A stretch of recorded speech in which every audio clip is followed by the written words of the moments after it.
All right, everybody. This video is inspired.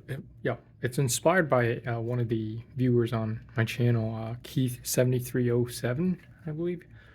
And we have the same solar pool pump, and he's wondered if there was a way to control the solar timing, as far as turning on and off, without just relying solely on the sun. Because what I have right now is I'm just relying solely on the sun. So when the sun is up, the pump runs, but when the sun is down, the pump is off. The problem comes in where during dusk and dawn, um, the motor, it doesn't have enough power, so it kind of it runs at a suboptimal rate. So it sounds like it's kind of struggling. So what we're going to do is we're going to take a timer and create a continuity cutoff, so that way we can kind of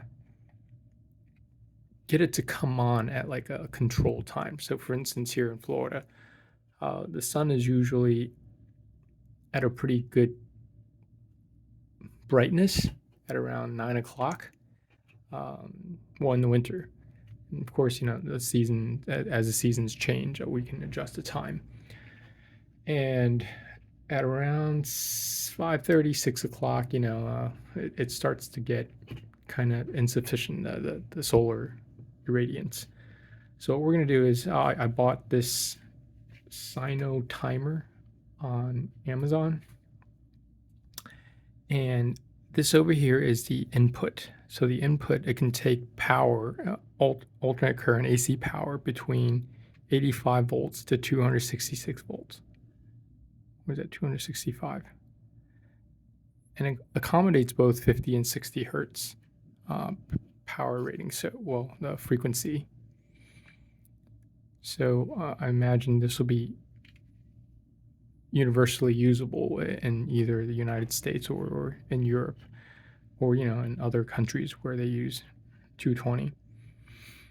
And what that does is it doesn't power the clock. The clock is powered by a lithium cell, and the power source will allow the solenoid, the electromagnet, to activate and deactivate. And we have 3 ports here that's capable of handling up to 30 amps. And I don't think we have 30 amps, but regardless. And based on these 3 terminals, you have a normally open or normally closed configuration. So what we're going to do is we're going to go outside. We're going to take the switch, the existing switch. We're going to splice into it, pipe it out, get rid of the switch, and use this as a switch instead. And so what we're going to do is we're going to tie one end to this 5 right here. No, wait a second. Normally open.